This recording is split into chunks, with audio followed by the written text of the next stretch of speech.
Hi, welcome to the Craft Channel.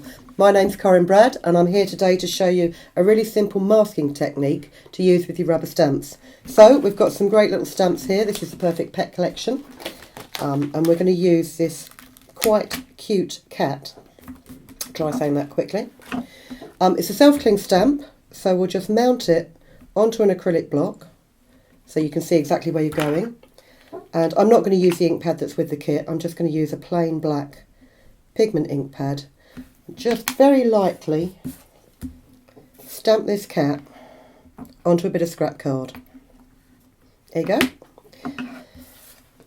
And then what you need to do is just use a pair of scissors to cut around the outside of your cat.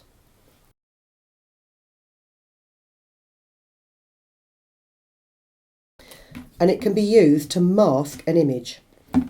So, if you want to do a collation of cats, collation, is that the right word? A clouder of cats. Stamp up your image and print your first cat in the middle of your piece of card. Take a bit of washi tape, and if you lay your mask over this cat, like that, just tape it down so it doesn't move. Stamp your image up again, and then you can have a cat that's sitting next to it, slightly in the background. So when you lift this mask, you've still got that whole image in the foreground. And I'm just going to do another cat on the other side.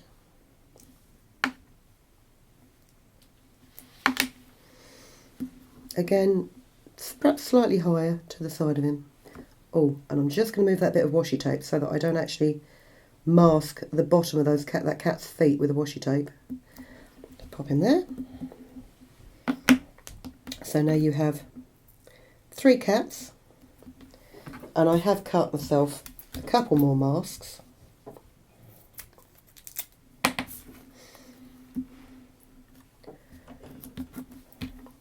And washi tape is great for this because it's quite a low tack tape, so you don't risk ripping your card when you come to take the mask away.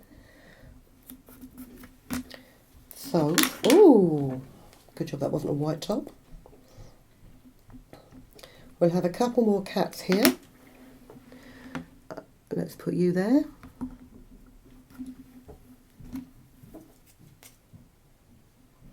And I won't mask that one off because I'm going to try and avoid actually covering that one anyway. We'll put him here.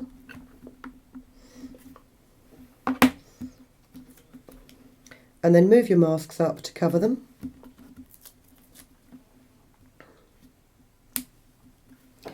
So you can put your final cat at the top of the cat pyramid. Just like that.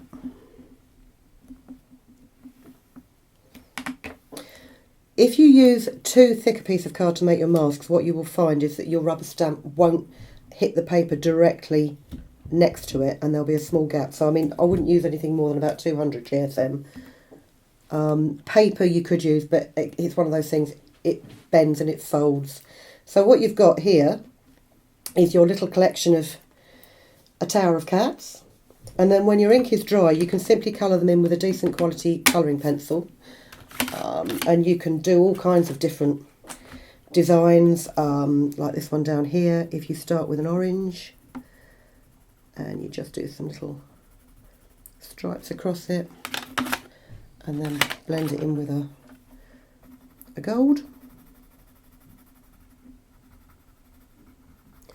And as I've said before, if you're going out and buying some coloured pencils, you don't have to buy the most expensive coloured pencils if you're doing it for colouring projects like this. But don't be tempted to go and buy the cheapest kids' pencils that you can, because you don't get enough pigment out of the lead. You're much better using a mid-range set. I mean, these are from the local high street supplier and they're brilliant. So what you then do is, once you've coloured all your cats in, you trim your card down so you can make a great little birthday card for a friend. And it's just from the one stamp, but because you've coloured all the cats in differently, they look like different cats.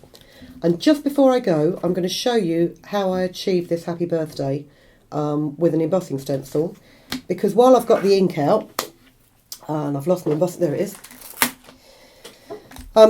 They're not embossing stencils, they're embossing folders. You'll have seen these before, and essentially you put your piece of card in between it and run it through your die cutting machine.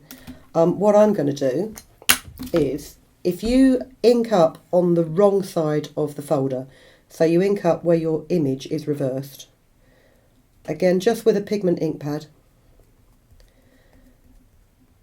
ink it up like this. And then you just have to take care that you don't smudge anything. In fact, I've just got enough ink on that end there.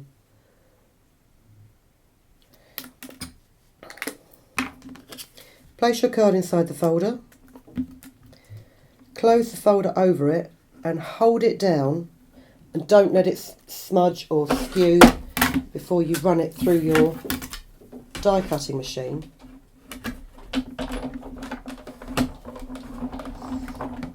And this is where you have the problems when you do things live, because at the end of the day, if it all goes horribly wrong, you look stupid. Oh no, look, it's gone beautifully. You've got a nice reversed out image there, an embossed image, like I did with this one here. So it looks like you've rubber stamped it, but you've actually done it with an embossing folder. So I hope that has inspired you to get your rubber stamps out and to have a play around with them. If you'd like to find out where you can get this great kit that we've got here, the Perfect Pet Collection, please see our description underneath, and I will join you next time.